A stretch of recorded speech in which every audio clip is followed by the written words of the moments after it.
Persons listening to this show should experience varying degrees of euphoria and might radiate a warm glow of truth from their entire being. This phenomenon sometimes lasts hours after a typical brain massage. If you are listening with another lights-on listener and they begin to glow, don't be concerned.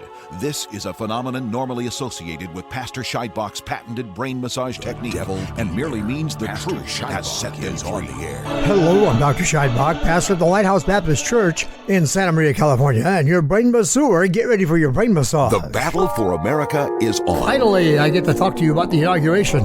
Sometimes it's frustrating when major news develops on Monday because I don't get to talk to you until the following Saturday. Almost everything has been said that could be said, or has it? Let's take a look at some inauguration anomalies. Melania's homage to V for Vendetta, Barron's interesting exchange with Biden, Trump's mauve tie, not the big red Republican one, his hand not on the Bible, and Roberts rushing the oath, sort of, a little bit.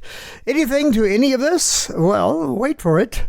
I beg your pardon, part 2. Further insight into what Fitton is calling Pardongate. And please listen carefully to my argument against the abusive use of presidential pardons. And let's consider what's going on in the country that provoked the Revolutionary War. London Bridge is falling down again. And wait till you learn the dark underpinnings of that nursery rhyme and how apt it is to describe woke's London scene. Then we'll compare that to what's been happening in America since Trump was reelected. Okay, my friends, it's time for your brain massage. Truth served here, flavored with delectable wit, succulent sagacity, luscious logic. A gourmet meal for the mind. Inauguration anomalies. Was Melania making a statement, air quotes, to Biden and company? A statement that goes beyond fashion, but was a menacing combination. Some noticed her inauguration attire called to mind the iconic character in V for Vendetta. Now, that's a word we don't use often, combination. It refers to the threat of an open and public denunciation, a threatening proclamation delivered by an outward sign, symbol, or verbal declaration that vengeance is coming. It was a clerical statement or curse upon someone that they had come under divine censure and condemnation.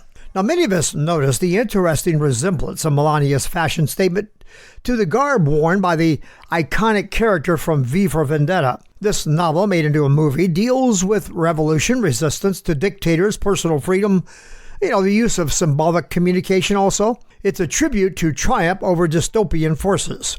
Did Melania consciously don this elegantly dramatic dress and hat as a tasteful, elegant, formal attire befitting the honor of something so portentous as this swearing in of the most iconic political figure since, I'm Reagan. I'm not sure it comes to this level. Lincoln, or even Washington in some respects. Or was it all of that, but something more? Was it a message to Biden, Harris, Obama, to the Clintons, Jack Smith, Ergeron, Mershon, Fanny, et al.? The list is long. The message could hardly have been missed unless by the most obtuse among them, like Kamala, a quiet, dignified jab to the conscience of her unjust tormentors.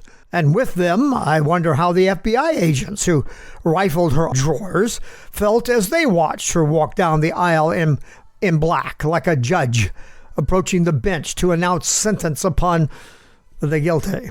And what did Barron say to Biden? It was a class act to step over there and talk to him, but what did he say that did ashen that man's visage? Did you see Barron's look back at Biden as if, checking to be sure his words hit the mark? Anyway, a closer look suggests it was a generous act, gentlemanly. And that, at least according to an expert lip reader, all that Barron said was exactly, responding to Biden's casual comment, "It's good to see you, man." And then, exactly. Maybe we don't have sufficient context to understand the exchange, but it seems that Biden did. Take a look at that face, right, after the brief exchange. Here's another angle showing that when he, and by the way, I've got all of these links to the videos and stuff in my notes. Here's another angle showing that when he leaned in, apparently he wasn't whispering anything to Biden. He was greeting or having an exchange with VP Harris. Hey, friend, things go on with a handshake that send very strong messages between men, and perhaps it was that simple. His response, sort of like, you called me a man? You're right about that. Exactly. If you know what I mean. Oh, one of my favorites, Mr. Neil Diamond. Hey, why didn't Trump wear a bright red tie that screamed Republican like he did in 2017? Instead, he wore one that was mauve. Was that an accident? Mauve is a mixture of light blue, something in the spectrum between blue and green, and then that mixed with red. A statement to the Republican Party, which he has single-handedly changed forever. For the better, by the way. Perhaps this represents the color shift in both the Republican and Democrat parties. But you can read way too much into these sorts of things. Well, why did he not lay his hand upon his mother's Bible, like he did in 2017? And his mother's Bible sat atop the Abraham Lincoln Bible. This time, his hand hung by his side, while his bride stood by him, stately-like, with the solemnity of Lady Justice, her eyes shielded by her vendetta hat, wearing a serious, classic cat-caught-the-mouse smile. In her hands, she held both the scales and the sword of justice. The Bible. Trump's hand hung resting by his side. He'll not interject himself into the matter, leaving the scales and sword to be covered by the invisible hand of God. I thought I noticed some subtle confusion caused by Klobuchar, a little bit of a fumble there. But put the First Lady not quite in position. She had to kind of maneuver to get into position. Stuff like that went on. And maybe that's all this was. Wink, wink. And by the way, just in case you caught that, Roberts did not include against all enemies, both foreign and domestic. He recited the oath accurately. In fact, exactly like it's found in the Constitution. And I have the reference here. The reason Kavanaugh used these familiar words in the oath for vice president is because that's what they were doing with the vice president all the way back into, the 1700s, 1784 or 1789, somewhere in there. It's the Oath Act or something like that, passed by Congress way back then. And so that language was established by Congress for the swearing in of Congress, and the vice president is, after all, the president of the Senate. And then it's also used for other federal officials and so on. I used a version of it when I went into the Army. Anyway, Kerry was to be accompanied by the Marine Band for America the Beautiful. She was accompanied by America instead. That was beautiful. Something happened and the band could not play. Kerry was informed and decided to go a cappella, which is to be without accompaniment, and asked her audience, if you know the words, help me out here. And I think that made it really, really intimate and personal and really, really sweet. I thought it was great. And it's like America joined in and we sang America the Beautiful. Personally, I thought it was a much better, more classy touch than using the band. Don't get me wrong. I love the Marine Band. I've heard them play some extraordinary patriotic songs. But America the Beautiful is a very intimate and spiritual song, and a band that depends on a lot of shrill, tinny horns, in my opinion, is not the best accompaniment. But that's just my musical opinion. Okay, my friend, let's get into some other stuff here. I beg your pardon, too. Further insight into what Fitton is calling Pardongate. Now, for those not familiar with Watergate, that's the scandal that started every other presidential scandal getting called or tagged with Gate. The most recent was Russiagate. After the first 2 or 3 gates, it began to lose its impact and meaning. But Fitton is sharp, and he knows what he's doing. Pardongate is appropriate here because what Biden did with these pardons has more to do with cover-up to hide crimes than anything remotely connected with mercy or justice. Biden is covering his crimes with these pardons. And that's what Watergate was all about, a cover-up. Like Whitewatergate, for example.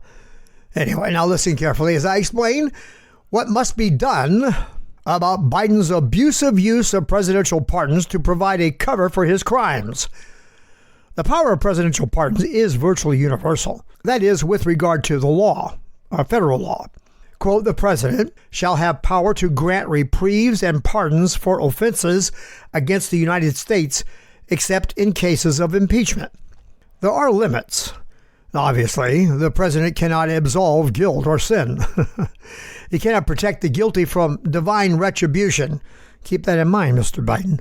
This power is limited to federal crimes. That is, it does not include crimes prosecuted by the state.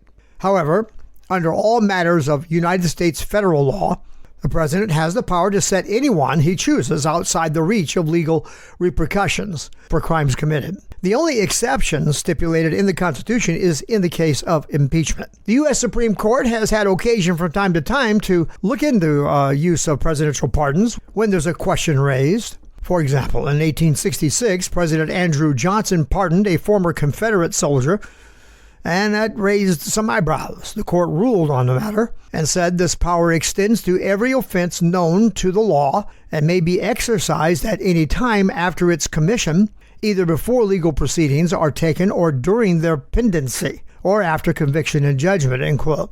Now, this has in view a pardon extended after an offense has been committed. So far as I know, the first preemptive pardon was issued by Gerald Ford on behalf of outgoing President Richard Nixon in 1974 over the Watergate scandal.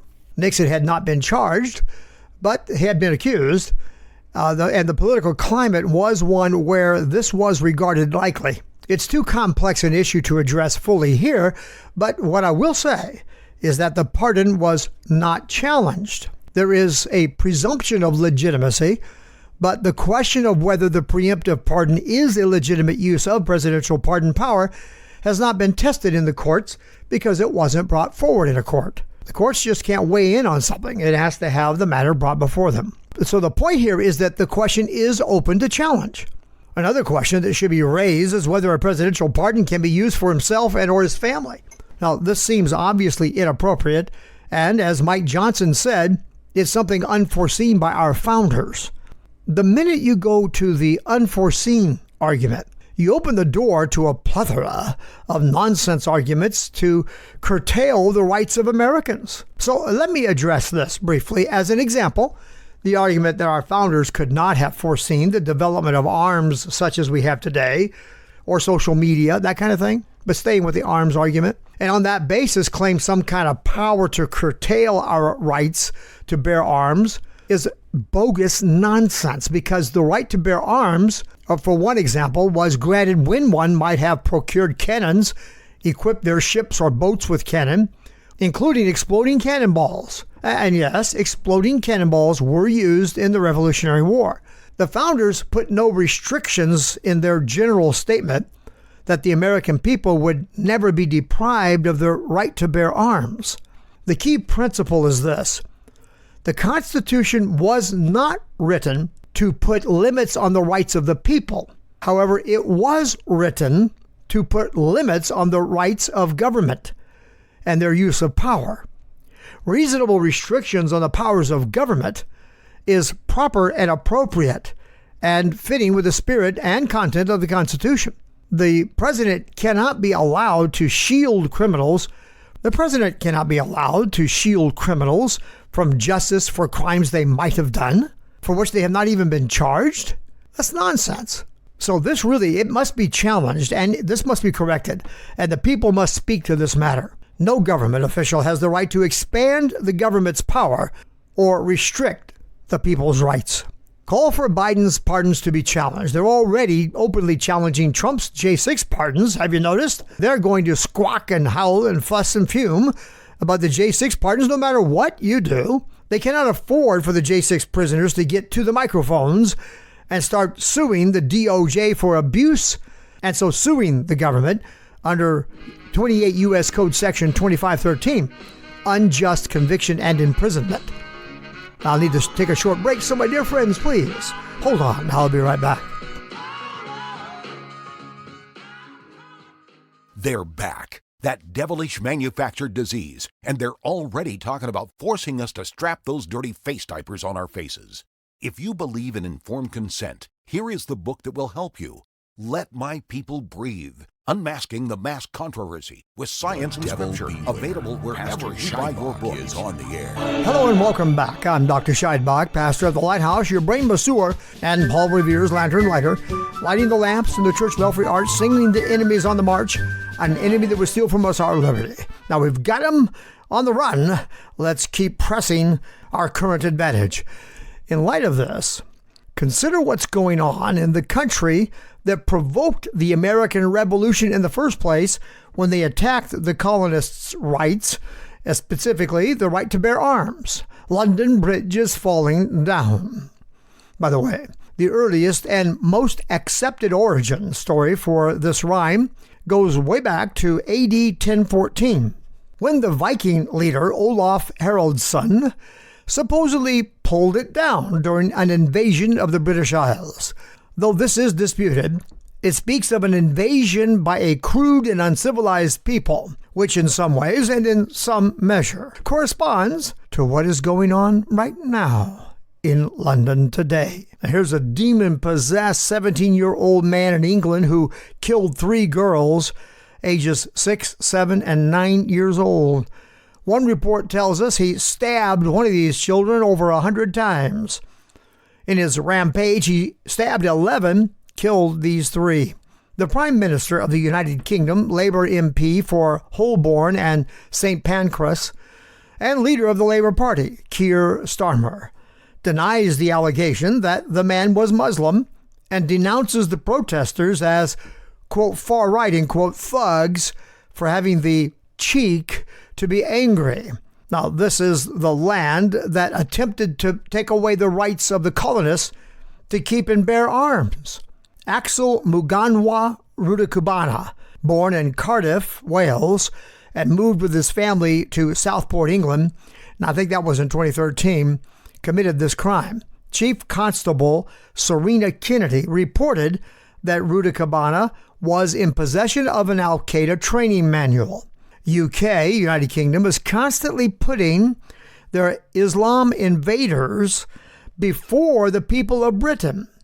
So they're getting upset with this. So it's not at all difficult to understand why the Brits believed the constable and are angry at the officials who hide from the people the truth about these invaders that are taking over their country and their association with radicalized Islam. So Brits, weary of this, gathered at a mosque near the killing to show their anger at this evil. The United Kingdom police typically side with these hateful murderers, so it's understandable why the people are angry and they're kicking at their little police cars and everything, and they're done with this already. The powder keg is about to blow. And it won't be Fouke's powder keg. It'll be the powder keg of the people. Frankly, I don't know whether this religious family, as it's called, was Muslim or Catholic or Christian, but I do understand why the people would believe the report of this constable over the denials of their official government, pushing their narrative. Okay, to conclude today, let's look at what is happening in America right now since Trump has been reelected. Former director of the CIA, John Brennan, has had his security clearance revoked. Trump's new national security advisor has sent dozens of National Security Council staffers who are responsible for the Ukraine nonsense, the Iran thing, North Korea. They've all been sent home on suspension. Their access to the White House has been revoked.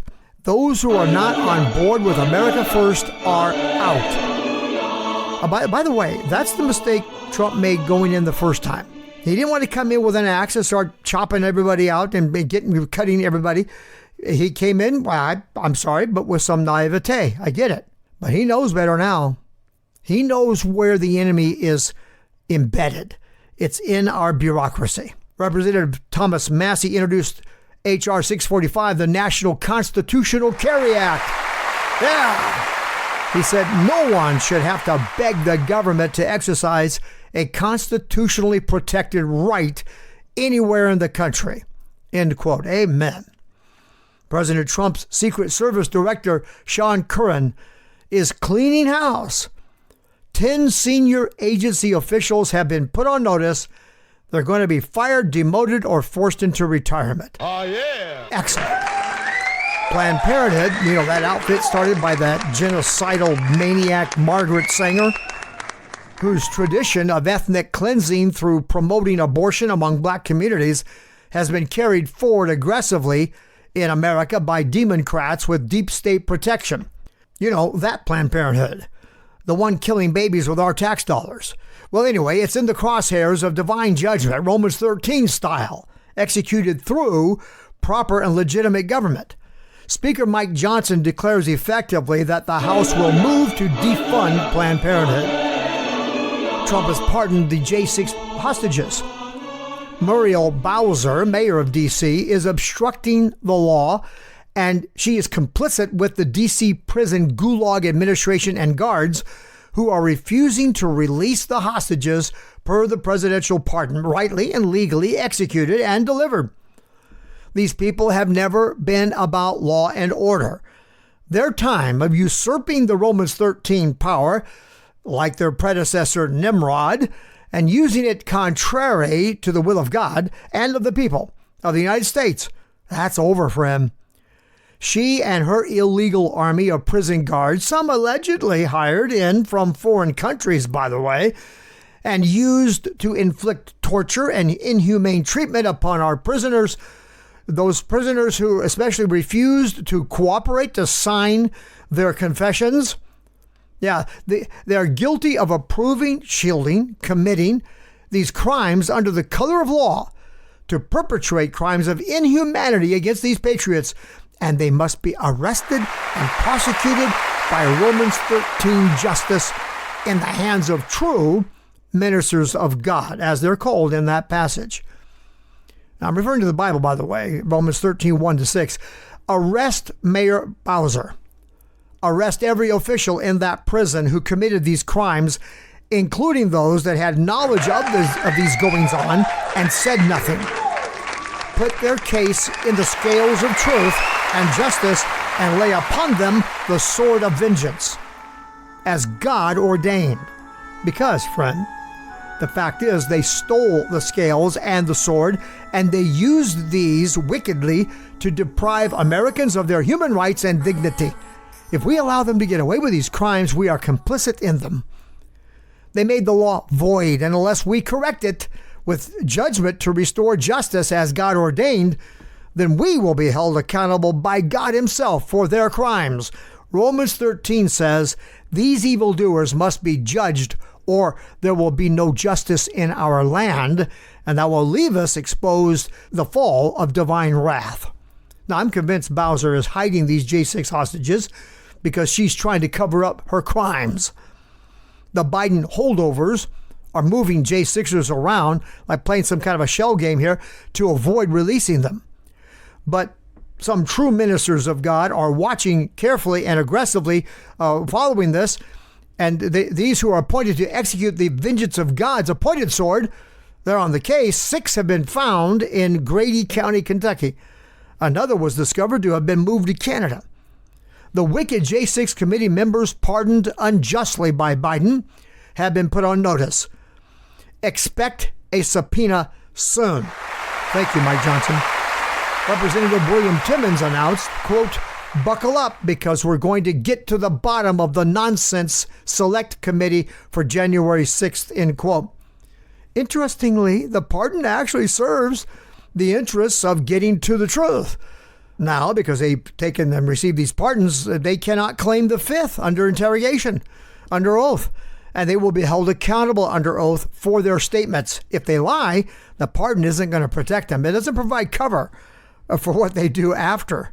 They can't hide now. Go get them. And let's get to the truth. Now, here you go. Even Putin agrees the Ukraine war would likely have never started if, quote, the victory wasn't stolen from him. He's referring to Trump in 2020. You can watch the interview right here. I've got a link. Okay, listen to this.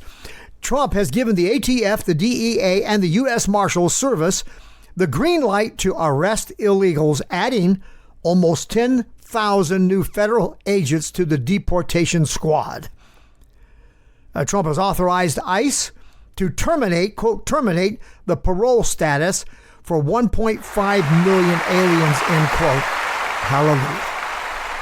Reports of child rapists, murderers, and thieves being arrested. A Haitian gang member arrested recently was caught on film angrily cursing Trump and thanking Obama and Biden.